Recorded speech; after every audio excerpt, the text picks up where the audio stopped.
Palavra da Verdade, com Hernandes Dias Lopes. Meus amados, nós vamos abrir a Palavra de Deus na segunda carta do apóstolo Paulo aos Coríntios, capítulo 12. Segunda carta de Paulo aos Coríntios, capítulo 12, versos de 1 a 10.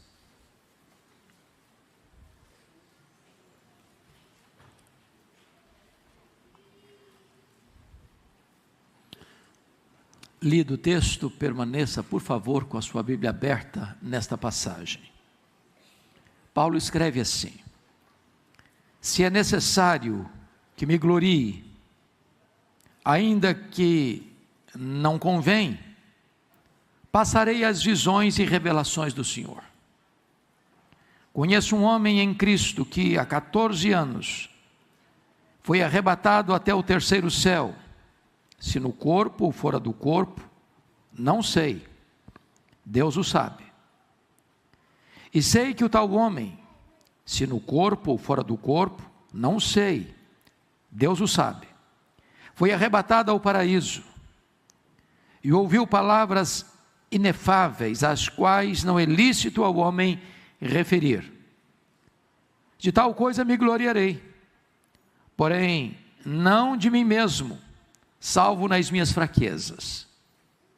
Pois se eu vier a gloriar-me, não serei nécio, porque direi a verdade. Mas abstenho-me para que ninguém se preocupe comigo mais do que em mim vê ou de mim ouve. E para que não me ensoberbecesse com a grandeza das revelações, foi-me posto um espinho na carne, mensageiro de Satanás, para me esbofetear, a fim de que não me exalte. Por causa disso, 3 vezes pedi ao Senhor que o afastasse de mim. Então ele me disse: a minha graça te basta, porque o poder se aperfeiçoa na fraqueza. De boa vontade, pois, mais me gloriarei nas fraquezas, para que sobre mim repouse o poder de Cristo. Pelo que sinto prazer nas fraquezas, nas injúrias, nas necessidades, nas perseguições, nas angústias por amor de Cristo. Porque quando sou fraco, então é que sou forte. Meus amados, eu gostaria de meditar com vocês sobre o seguinte tema: glória e sofrimento. Pela lógica humana, nós gostaríamos de ouvir sofrimento e glória. Mas não é o que o texto não vai nos ensinar. A ordem é essa mesma: glória e sofrimento. É do conhecimento de todos nós que a segunda carta de Paulo aos Coríntios é a carta mais pessoal do apóstolo Paulo. É a carta mais autobiográfica do apóstolo Paulo. Ele escreveu essa epístola quando estava em Éfeso. Ele passou 3 anos em Éfeso. Estivera 1 ano e meio em Corinto. E agora ele escreve esta carta à igreja de Corinto. E esta carta é uma defesa do seu apostolado e uma defesa do evangelho. Quando Paulo saiu da igreja de Corinto, os falsos apóstolos chegaram lá para perturbar a igreja. E a igreja de Corinto, sem discernimento e maturidade espiritual, deu acolhida àqueles falsos apóstolos. E eles começaram a minar o apostolado de Paulo, a distorcer o evangelho, e a dizer que Paulo não era um apóstolo legítimo, que Paulo não tinha experiências arrebatadoras, estáticas, que o recomendassem como um apóstolo, que ele não tinha as cartas de recomendação necessárias para o verdadeiro apostolado. E desta maneira a igreja de Corinto estava como que sendo enganada por esses falsos mestres, por essas falsas doutrinas, por esses falsos apóstolos. Então o apóstolo Paulo, a contragosto, na contramão da sua vontade e do estilo do seu ministério, precisa contar essa experiência. Que experiência? A experiência de seu arrebatamento, de um êxtase espiritual, a ponto de ser arrebatado ao terceiro céu, que ele chamou de paraíso, onde ele relata que ouviu coisas inefáveis, ou seja, não são lícitas serem referidas, ou em outras palavras, nenhuma palavra humana, por mais eloquente que seja, é capaz de descrever o que ele ouviu. Mas ele cuidadosamente coloca essa experiência na terceira pessoa. Conheci um homem. Ele não diz eu. Conheci um homem, que no corpo ou fora do corpo, eu não sei, Deus o sabe. E ele então começa a contar essa experiência, deste arrebatamento até ao terceiro céu, ao paraíso. É digno de destaque que esta não é a primeira visão que Paulo tem. Não é a primeira. Ele vai relatar esse fato que ocorrera há 14 anos. Portanto, já no começo do seu ministério. Mas ele teve outras visões. Por exemplo, ele tem a visão da sua conversão no caminho de Damasco, Atos 9:3. Caminhando cheio de fúria para Damasco, com o propósito de prender os cristãos, ele tem uma visão do Cristo glorioso que se revela a ele, e essa luz mais forte do que o sol, e ele é derrubado ao chão, e ele escuta a voz do Senhor: Saulo, Saulo, por que me persegues? Dura coisa te é recalcitrares contra os aguilhões. E ali ele tem a sua experiência de conversão. Depois ele tem uma segunda visão, quando ele passou 3 anos na Arábia, retorna a Damasco, e de Damasco sobe a Jerusalém, certamente com a intenção de ser um líder daquela igreja. Lá em Atos 22:6, o Senhor aparece para ele numa visão e diz: vai embora de Jerusalém, porque eles não vão te ouvir. E ele tenta argumentar com Deus, arrazoar com Deus, e Deus não cede, e disse: vai, porque eles não vão te ouvir. Depois Paulo ainda relata uma terceira visão que ele tem em Trode, já na sua segunda viagem missionária, quando ele queria entrar na Ásia, o Espírito de Cristo o impede de entrar na Ásia, e ele tem uma visão de um varão macedônio, dizendo: passa a Macedônia e ajuda-nos. E então ele entra no Ocidente, ele entra que nós chamamos de Europa, da Macedônia, e é por isso que pela graça de Deus o Ocidente é evangelizado. E quem sabe, resultado disso, você e eu estamos aqui nesta noite. Mas ele tem uma quarta visão, quando ele está em Corinto, e o Senhor aparece para ele e disse: coragem, Paulo, porque eu tenho muito povo nesta cidade.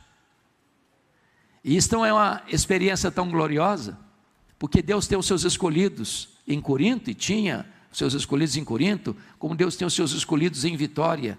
E nós precisamos ter coragem para pregar o Evangelho, para que essas pessoas ouçam a voz do Evangelho. Mas Paulo ainda tem uma quinta visão. Agora, quando ele, saindo de Éfeso, para levar uma oferta aos pobres da Judeia, ele chega em Jerusalém, é preso em Jerusalém, está em Atos 23, versículo 11. E ele está na fortaleza como um prisioneiro.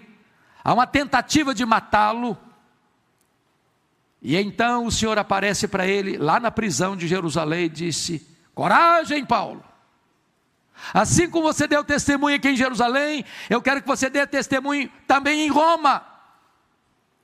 E agora, esta última visão de Paulo, que ele narra, não cronologicamente a última visão, mas quando escreve, há 14 anos, ele é arrebatado ao terceiro céu.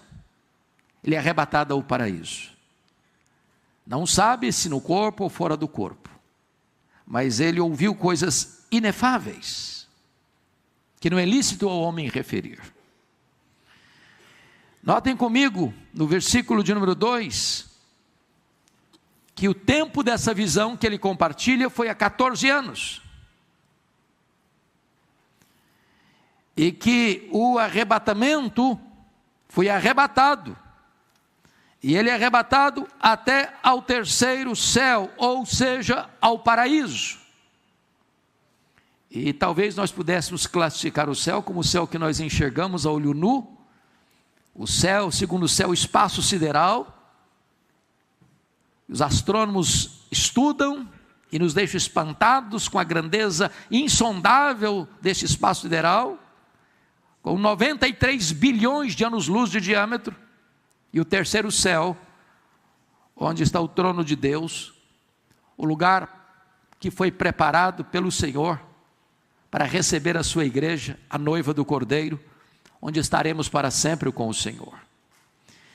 E ele vai mostrar para nós que ali ele ouviu, não diz que ele viu, mas diz que ele ouviu coisas inefáveis. E essa palavra inefável significa aquilo que não pode ser dito, aquilo que não pode ser proferido, aquilo que palavras humanas não conseguem descrever. No versículo 5, ele diz: de tal coisa me gloriarei. Não é uma experiência espúria, não é um misticismo vazio, é uma experiência real, dada pelo próprio Deus. Mas ele vai nos informar que, a despeito dessa grande visão, ele diz: não porém de mim mesmo. Ou seja, ele não está se gloriando da visão porque eu sou o apóstolo Paulo, eu sou o preferido de Deus, eu sou o homem que alcançou um nível espiritual mais elevado que todo mundo.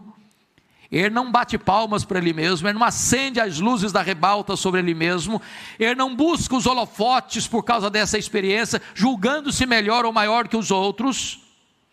Ele se gloria sim, mas não em si mesmo. Salvo, diz ele, me glorio nas minhas fraquezas. Nessas eu glorio, nessas eu aponto para mim, nas minhas fraquezas. E aqui, meus amados irmãos, eu gostaria de olhar com vocês, nos versos 5 e 6, o perigo das visões. Você pode ler o verso 5 e 6 comigo, a sua voz, em voz alta? Vamos juntos? De tal coisa me gloriarei, não porém de mim mesmo, salvo nas minhas fraquezas. Pois se eu vier a gloriar-me, não serei nécio, porque diria a verdade, mas abstenho-me, para que ninguém se preocupe comigo mais do que em mim vê, ou de mim ouve. O que está acontecendo aqui?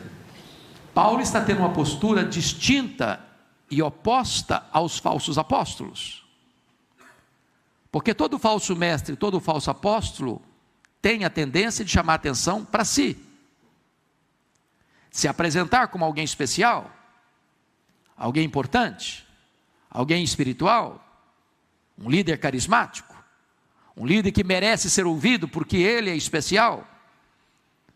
O que Paulo está dizendo é que ele adota um método distinto dos falsos apóstolos que estavam pervertendo o evangelho em Corinto, que ele não chama atenção para si, que ele não exalta a si, que ele não constrói monumentos para si, que a sua experiência, por mais extraordinária, não é a base do seu ministério. Entendamos isso. O nosso ministério não está fincado sobre nossas experiências, por mais verdadeiras e extraordinárias que sejam. Paulo não andava nas igrejas contando: olha, eu fui arrebatado até o terceiro céu, reúna a cidade que eu vou dar meu testemunho, congregue todo mundo, porque eu vou dizer para vocês, eu fui ao céu.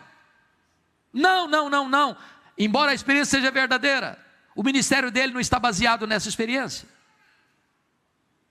O evangelho tem um conteúdo objetivo, é Cristo, o nascimento virginal de Cristo, a vida de Cristo, os milagres de Cristo, os ensinos de Cristo, a morte de Cristo, a ressurreição de Cristo, a ascensão de Cristo, o senhorio de Cristo, a volta de Cristo. Este é o Evangelho. Não tem a ver com você e comigo, tem a ver com Ele.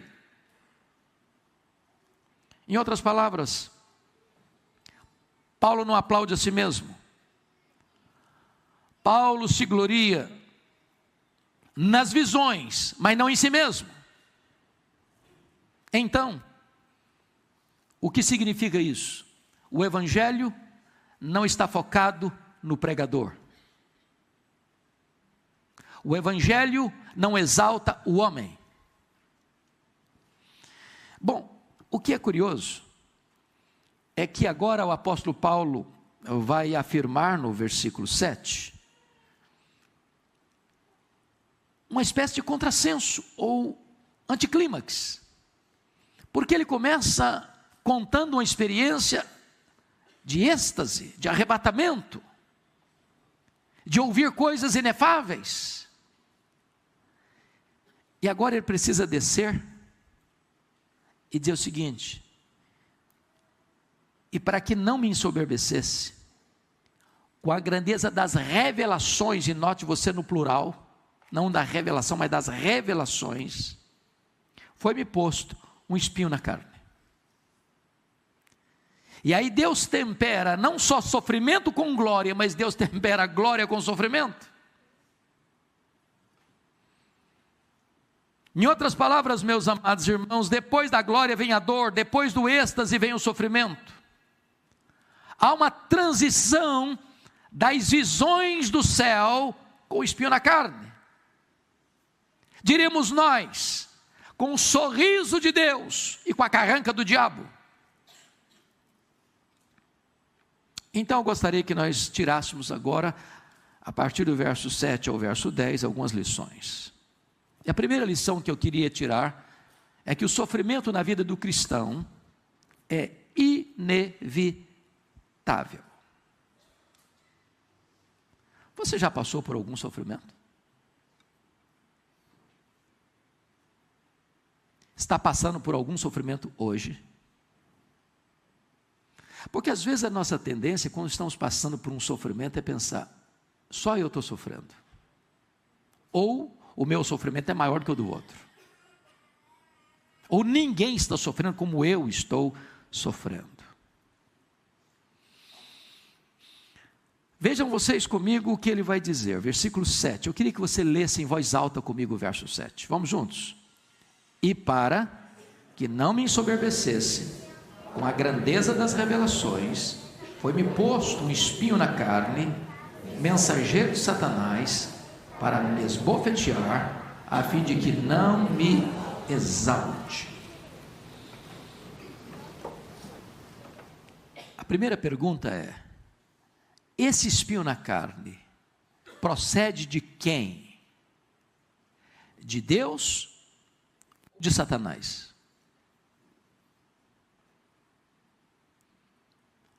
A tendência humana é atribuir tudo aquilo que nos faz sofrer ao diabo.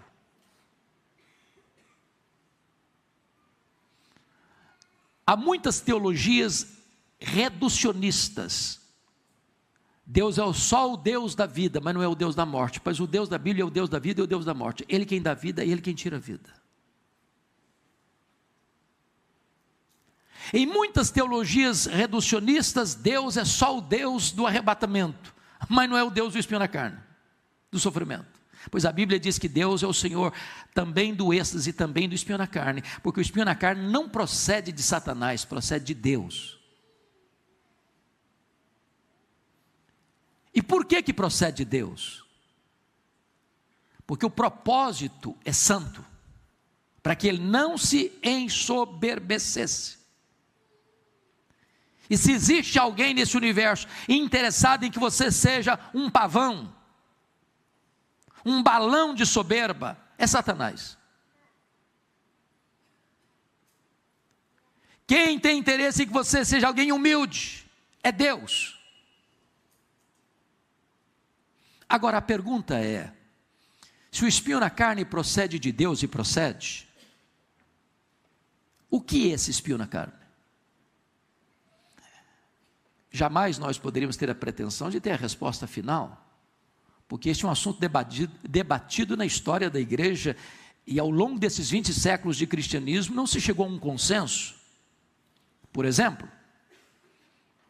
o nosso irmão João Calvino, ao estudar o assunto e tratar da matéria, pensou que o espinho na carne, na vida de Paulo, seria a perseguição dos seus irmãos judeus.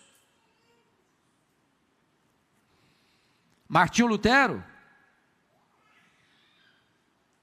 aliás, desculpem, esse é o pensamento de Martinho Lutero, que era a perseguição dos seus irmãos judeus. Calvino pensou que o espinho na carne eram as tentações espirituais. A palavra espinho, na língua grega, significa um objeto pontiagudo, uma estaca que fere a carne.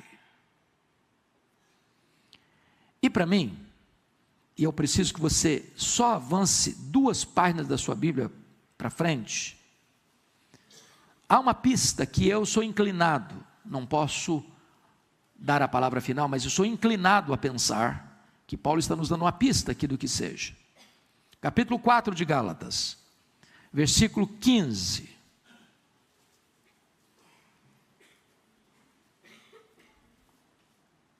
Aliás, é necessário ler o 14 e o 15. Vamos juntos ler em voz alta? Gálatas 4, 14 e 15. É esclarecedor. Vamos juntos. E posto que a minha enfermidade na carne vos foi uma tentação, contudo não me revelastes desprezo nem desgosto, antes me recebestes como anjo de Deus, como o próprio Cristo Jesus, que é feito pois da vossa exultação, pois vos dou testemunho de que, se possível fora, teríeis arrancado os próprios olhos para vos dar. Então entendamos uma coisa aqui. A região da Galácia é uma referência à primeira viagem missionária de Paulo. Paulo esteve em Antioquia da Pisídia, Icônio, Derbe e Listra. Não consta a Bíblia que Paulo tenha saído de Antioquia da Síria doente, mas consta a Bíblia aqui que ele chega ao destino da primeira viagem missionária, nas montanhas do Cáucaso, doente. E ele declara aqui que pregou o evangelho pela primeira vez na Galácia, por causa de uma enfermidade física.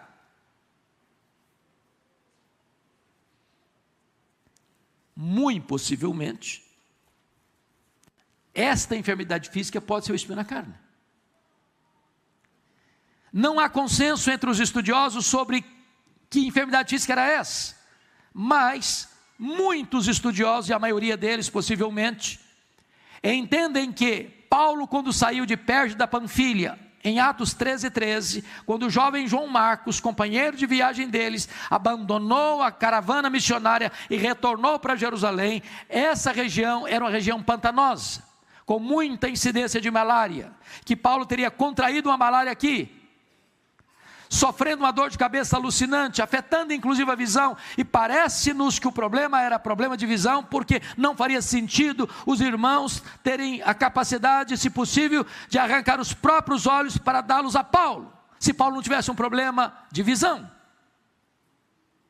Talvez por isso, Paulo precisasse de um escrevente ou de um secretário para escrever as suas cartas, e então ao final ele pegava a pena e escrevia do próprio punho a conclusão. O certo é, meus amados irmãos, que Paulo está sofrendo um espinho na carne.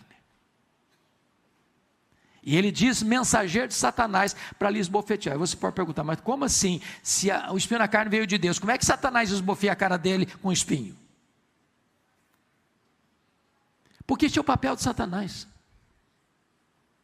Quando a providência é carrancuda, usando uma palavra de William Cowper, e às vezes Satanás aparece. Por exemplo, você vê um crente fiel a Deus, em cima de uma cama, doente, anos. Ou um crente piedoso, vitimado por um câncer, devastador. Ou você vê um crente fiel, sofrendo um acidente, indo para uma cadeira de rodas. Ou você vê um crente fiel, cujo filho nasceu com sérios problemas de saúde. Você diz, meu Deus, e aí? E nessa providência carrancuda chega Satanás. Está vendo aí? Você não é crente? Você não é piedoso? Você não serve a Deus? Está passando por essa magrela? Está passando por esse problema? Se Deus amasse você, você não estava nessa. Passando a ideia que se você é crente, você não pode ter problema na vida. Deus nunca prometeu isso. Neste mundo vamos ter aflição mesmo. Ele prometeu estar conosco todos os dias, até a consumação dos séculos. Mas Paulo vai lidar com um segundo problema, além do espinho na carne, que esse é o problema real. Mas agora ele enfrenta um segundo problema, que são as orações não atendidas. Veja comigo, por gentileza, voltando lá para 2 Coríntios 12, versículo 8. Você pode ler o 8 comigo? Vamos juntos? 2 Coríntios 12, 8, vamos lá? Por causa disto, 3 vezes pedi ao Senhor que o afastasse de mim. Afastasse o quê? Espinho na carne. Por causa disso. Ou seja, é uma oração o quê? Específica. Não é genérica. Deus, tira o espinho na carne. Deus, tira o espinho na carne. Deus, tira esse espinho da minha carne. O que é curioso é que Paulo era um homem de oração.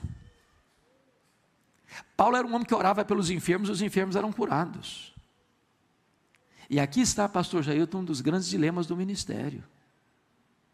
Que às vezes, quando você está enfrentando um problema, você tem o problema no seu próprio corpo, uma dor que pulsa no seu próprio corpo, você é conclamado a orar pelos outros, e você vê os outros sendo curados, e você que está orando pelos enfermos, e eles estão sendo curados, você mesmo não o é.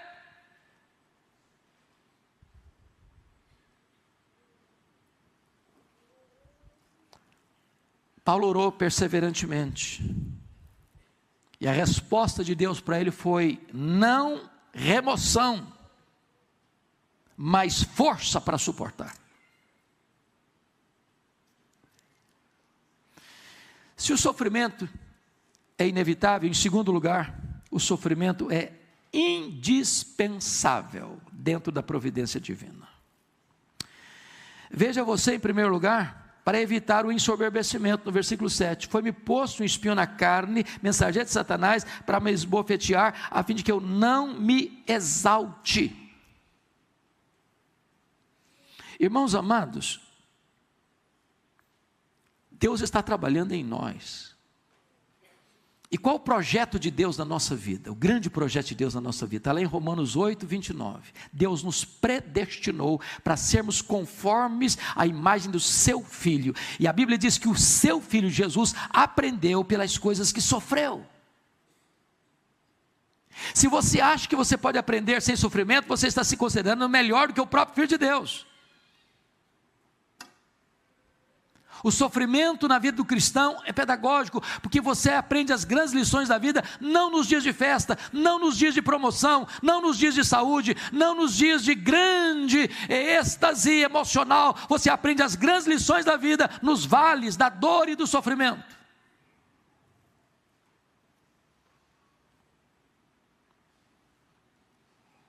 O propósito do espinho não é a destruição da sua vida, é a qualificação da sua vida.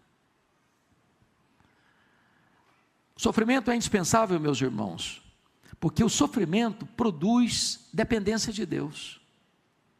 Versículo 8 diz que ele orou 3 vezes. 3 vezes. Por que ele orou? Porque reconheceu que precisava de Deus. Você pode conhecer isso da sua e da minha experiência, da nossa experiência. Quando está tudo bem, muito bem, a tendência do ser humano é tirar férias de Deus. Quando o calo aperta, a primeira coisa que a gente faz é recorrer a Deus. O sofrimento gera em nós dependência de Deus. Terceiro, por que o sofrimento é indispensável? para mostrar-nos a suficiência da graça de Deus na nossa vida. Veja comigo, por favor, versículo 9, leia em voz alta comigo 9, vamos juntos? Então, ele me disse, a minha graça te basta, porque o poder se aperfeiçoa na fraqueza. Até aqui.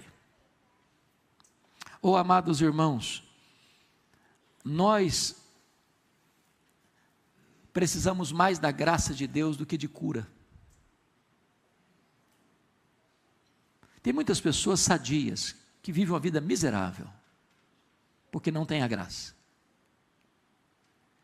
E tem muitas pessoas sofrendo, com vida plena, porque a graça de Deus os basta. É nesse sentido que o salmista disse, a tua graça é melhor do que a vida. A maior necessidade nossa é da graça de Deus, da suficiente graça de Deus. Mas em quarto lugar, por que o sofrimento é indispensável? É porque é através do sofrimento que nós somos fortalecidos com o poder. Versículo 9 diz, porque o poder se aperfeiçoa na fraqueza. Ou seja, quando eu estou forte, confiado na minha própria força, é uma força fraca, é uma escora frágil, é um bordão roto. Mas quando eu reconheço a minha fraqueza, e descanso no poder de Deus, então eu sou capacitado para enfrentar. E é por isso que Paulo enfrentou açoites, apedrejamento, prisões, naufrágios, perigos entre patrícios e estrangeiros, e enfrentou vitoriosamente, por causa da capacitação do poder de Deus. Mas eu quero dizer para você, ainda em terceiro lugar, que o sofrimento não é apenas inevitável e indispensável, mas em terceiro lugar, o sofrimento, à luz desse texto, é pedagógico.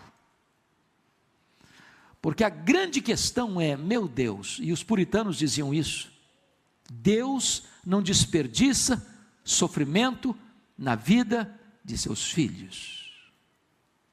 Por que você, como um crente, está sofrendo?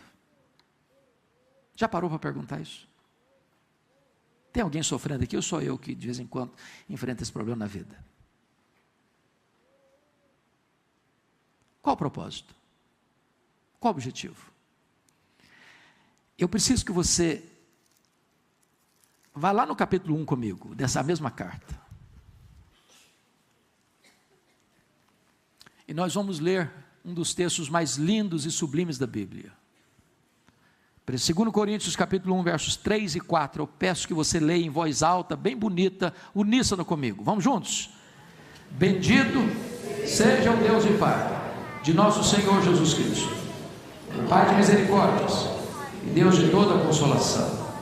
É Ele quem nos conforta em toda a nossa tribulação, para podermos consolar os que estiverem em qualquer angústia, com a consolação com que nós mesmos somos contemplados por Deus. Sabe por que você enfrenta um sofrimento?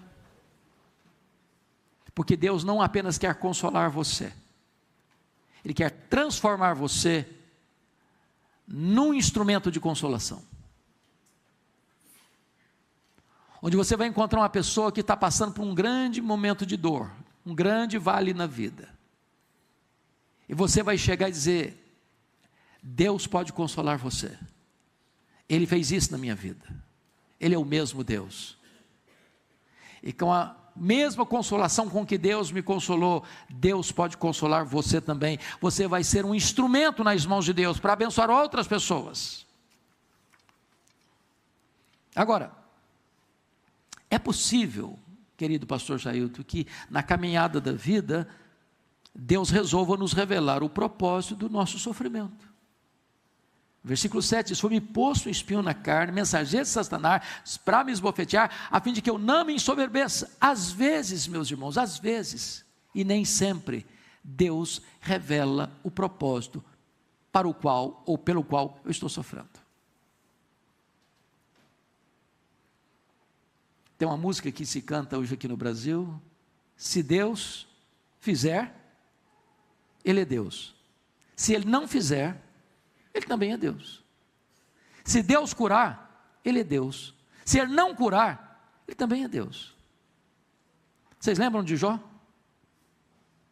Os dramas de Jó? O luto de Jó? A doença de Jó? E Jó perguntou para Deus 16 vezes, por quê? E a resposta de Deus foi o silêncio sepulcral. Nem sempre Deus revela porque que eu estou passando por esse momento difícil na vida. Às vezes Deus revela, outras vezes não. E nem deixa de ser Deus por isso. O que é maravilhoso é que quando você diz assim para Deus: Deus, está doendo, Senhor. O Senhor podia tirar esse espinho da minha carne, Deus. E não é assim que nós oramos? Basta uma palavra tua. Basta um sinal do teu favor. O Senhor já fez na vida de tantas pessoas, o Senhor podia fazer na minha vida também. Paulo podia dizer: Deus, eu orei por fulano, eu orei por Beltrano, eu orei por Ciclano, Senhor, eu orei para aquele outro, eu orei para aquele outro, o Senhor atendeu a minha oração, Senhor, atende agora, meu Deus, sou eu agora, eu que estou precisando de cura agora, eu estou precisando de alívio agora, eu estou precisando de um refresco agora, o Senhor podia olhar para mim, o Senhor podia me atender, meu Deus. Deus não repreendeu Paulo porque Paulo pediu. Deus não fica bravo conosco porque nós dizemos: Deus, está doendo, o Senhor podia dar uma aliviada para a minha barra. Mas vamos olhar um outro ângulo. O sofrimento pode ser uma dádiva de Deus a nós, porque nós não estamos enxergando o quadro geral. Por exemplo, qual era a grande preocupação do apóstolo Paulo? Era ser desqualificado para o ministério. Quando Deus põe o espinho na carne de Paulo, está dizendo: meu filho, eu estou botando esse espinho na sua carne, e eu sei que vai doer, e eu não vou tirar, mas eu vou te capacitar, eu vou te dar poder, e você vai viver o resto da sua vida na dependência de mim. Você não vai se tornar um homem soberbo por causa da grandeza das revelações e do mais extraordinário ministério que se referenciou na terra. Você vai ficar sempre na dependência do meu poder e da minha graça. Há um texto na Bíblia, desculpem de hoje estar pedindo para ler vários textos, mas eu acho que é pedagógico. E eu queria que você fosse comigo para Gênesis, porque para mim é um dos textos mais lindos do livro de Gênesis, e um dos textos mais belos da Bíblia. Está lá em Gênesis 42, 36. Vá comigo lá, porque essa experiência de Jacó para mim é fascinante. Olha aqui o que Jacó está dizendo. Gênesis 42. Gênesis 42, 36. Você pode ler comigo? Vamos juntos? Então lhes disse Jacó, seu pai: tendes-me privado de filhos. José já não existe, Simeão não está aqui, is levar a Benjamim. Todas essas coisas me sobrevêm. Ele está fazendo uma queixa. Ele não enxerga no escuro, ele não enxerga na curva, ele não vê o que está lá na frente. Ele está lamentando muitas coisas aqui. Tendes-me privado de filhos. O que ele está querendo dizer? Bom, o José está morto na cabeça dele. O Simeão ficou preso lá no Egito. Falou: enquanto não trouxer o tal do Benjamim, vocês não voltem aqui. E o Simeão não vai sair da cadeia. Agora os filhos estão dizendo o seguinte: olha, papai, não adianta a gente ir para o Egito sem levar o Benjamim, porque o homem lá não vai nem receber a gente. Ele está olhando tudo isso aí como coisas contra ele, uma providência carrancuda contra ele. Todas essas coisas me sobrevêm, coitado de mim. E nem sabia ele que o José não estava morto, era o governador do Egito. Nem sabia ele que ele estaria indo ao encontro do seu filho num tempo de fome e que a família dele seria sustentada. Nem sabia ele que, em vez de uma tragédia que estava sendo desenrolada na história dele, era um caminho de glória, de conquista, de vitória, de alegria. Tem hora que você está reclamando demais, e Deus diz: calma, filho, calma, eu estou no controle, a minha providência é a seu favor, não é contra você não. Você nem imagina o que eu estou preparando para você.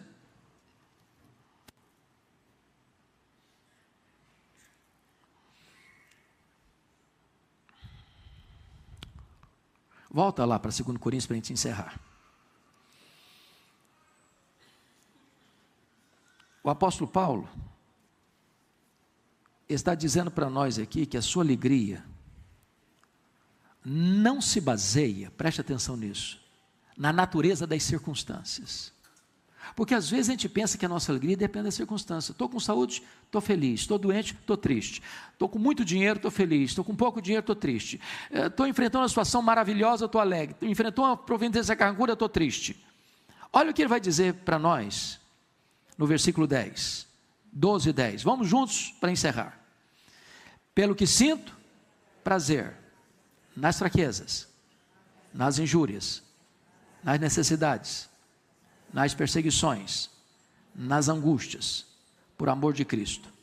Porque quando sou fraco, então eu sou forte. Se você tirar essa expressão por amor de Cristo, é masoquismo, é filosofia pagã. Porque nenhuma pessoa em sã consciência sente prazer nas fraquezas. Nenhuma pessoa em sã consciência sente prazer nas injúrias. Estou sendo injuriado, mal falado, difamado. Nenhuma pessoa sente feliz porque acorda de manhã, não tem comida na mesa. Nenhuma pessoa é feliz porque ele está sendo perseguido. Nenhuma pessoa é feliz porque está angustiado. Agora, ele diz assim: eu sinto prazer em todas essas circunstâncias, por amor de Cristo.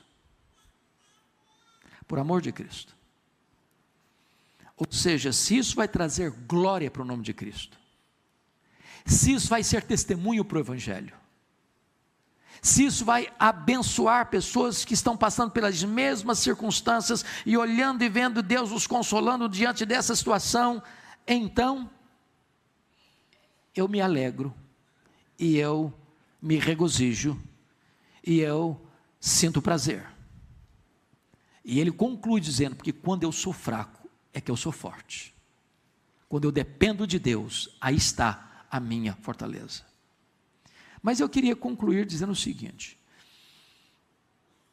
a vida aqui, nesse breve percurso do berço à sepultura, é luta mesmo. Pouco mais aqui, pouco mais ali. Mas nenhum de nós vive numa estufa. Nenhum de nós vive blindado numa redoma de vidro. Porém, o nosso sofrimento tem prazo de validade. Ele vai acabar. E mais, Paulo diz em Romanos 8,18 que o sofrimento do tempo presente não é para comparar com as glórias por vir a serem reveladas em nós. E então saiba disso. Daqui a pouquinho, só mais daqui a um pouquinho, Deus vai enxugar dos nossos olhos toda lágrima. A dor não vai mais existir. As lágrimas não vão rolar mais no nosso rosto. E nós teremos um corpo incorruptível, imortal, poderoso, glorioso, espiritual, celestial, semelhante ao corpo da glória do Senhor Jesus. Sofrimento vai ter ido embora para sempre, e o gozo eterno do Senhor nos assistirá para todo sempre. Essa é a nossa esperança. Os nossos olhos estão em Cristo, mais do que nas circunstâncias. Que Deus os abençoe.